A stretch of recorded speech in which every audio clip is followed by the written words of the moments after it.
Hello students, welcome to this video. Today in this video we are going to start with the chapter number 2 biological classification.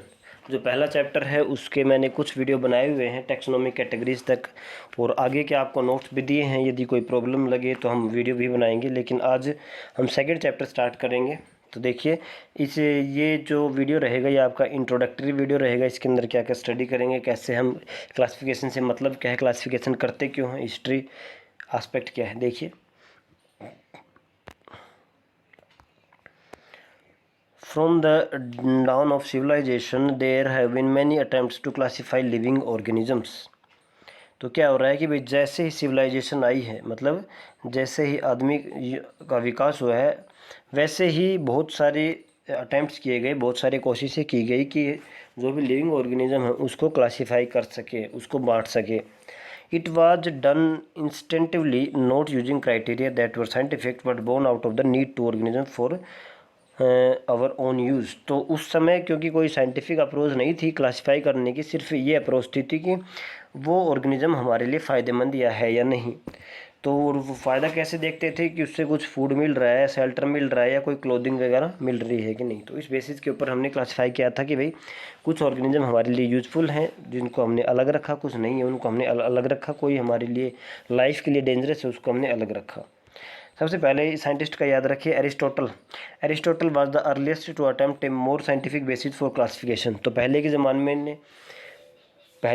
ज़माने में जो सबसे पहले जो scientific approach से classification को जिसने यूज किया था वो था एरिस्टोटल साइंटिस्ट।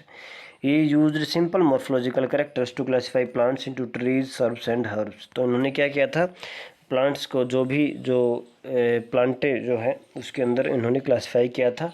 प्लांट्स को 3 कैटेगरीज के अंदर, ट्री जो कि बड़े पेड़ हैं, हर्ब्स और shrubs.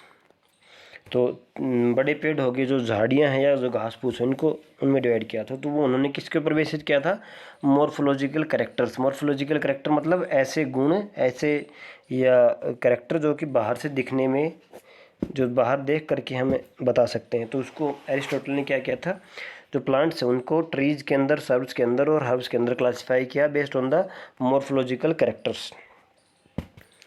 He also divided animals into two group, those which had red blood and those that did not। तो उन्होंने एनिमल्स को भी 2 ग्रुप के अंदर डिवाइड किया था, जिसको एक तो कुछ ऐसे थे जिनके रेड ब्लड था, जिनका लाल खून था, और एक ऐसे जिनका लाल खून नहीं था। तो ये कहते सब मॉर्फोलॉजिकल, बाहर से देखने में जो करेक्टर थे उनको यूज करके क्लासीफाई किया गया था। सबसे पहले कौन थे, तो एरिस्टोटल। अब देखिए, एक आए थे scientist Linnaeus. In Linnaeus' time, a two-kingdom classification system with plant and animal kingdoms were developed that include all plants and animals respectively। तो ये थे, इसको हम कहते हैं टू किंगडम क्लासिफिकेशन, लीनियस ने दी थी। तो इन्होंने क्या किया था, 2 ग्रुप के अंदर डिवाइड कर दिया था जितने भी लिविंग ऑर्गेनिज्म है, और उनको कहा था कि भाई एक ग्रुप है प्लांट का और एक ग्रुप है एनिमल। तो प्लांटे जो ग्रुप है उसके अंदर सभी प्लांट्स आते हैं, और जो एनिमेलिया है इसके अंदर सभी एनिमल्स आते हैं। This system did not distinguish between eukaryotes and prokaryotes. ये इसके ड्रॉबैक्स हैं कि what are the drawbacks of two kingdom system classification. तो इसके अंदर क्या था, इन्होंने यूकैरियोट्स और प्रोकैरियोट्स को डिस्टिंग्विश नहीं किया था।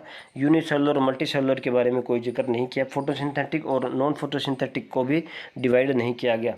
तो ये क्या थे, इसके ड्रॉबैक्स थे कि इन्होंने यूकैरियोट और प्रोकैरियोट का डिफरेंस नहीं बताया।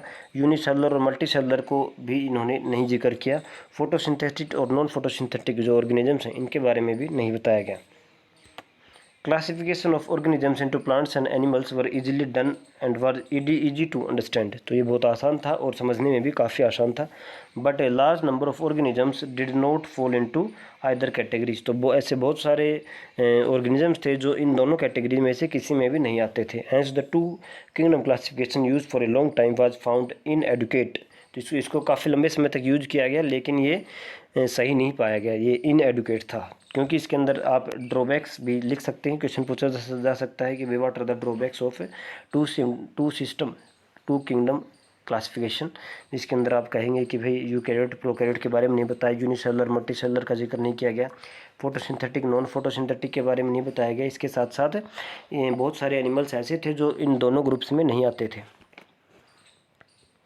Beside gross morphology Gross morphology, a need was also felt to include the other characters like cell structure, nature of wall, mode of nutrition, habitat, method of reproduction, evolutionary relationships.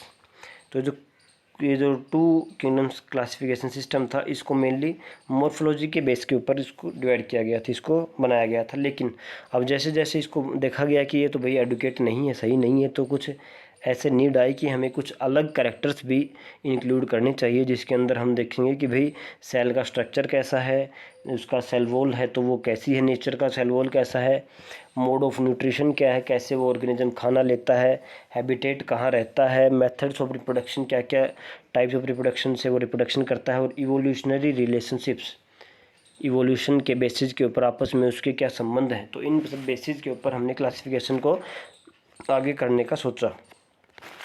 Classification system for living organisms have hence undergone several changes over the time। तो मतलब समय के साथ साथ बहुत सारे change हुए हैं इसके अंदर। तो plant and animal kingdoms have been a constant under all different system. The understanding of what groups organism been changing the number and other nature of kingdoms. ये क्या कह रहा है कि जो प्लांट और एनिमल जो ग्रुप है वो तो शुरू से ही हर एक सिस्टम का पार्ट रहा है, लेकिन इसके साथ साथ कुछ ऐसे ऑर्गेनिजम्स थे, जैसे हमने पीछे देखा, जिसको जो कोई भी कैटेगरी के अंदर नहीं आ रहे थे, उसको क्लासिफाई करने का मेन जो चैलेंज था। तो देखिए ये आपका 5 किंगडम क्लासिफिकेशन आएगा जो कि विटेकर ने दिया था। इसको हम नेक्स्ट वीडियो में स्टडी करेंगे।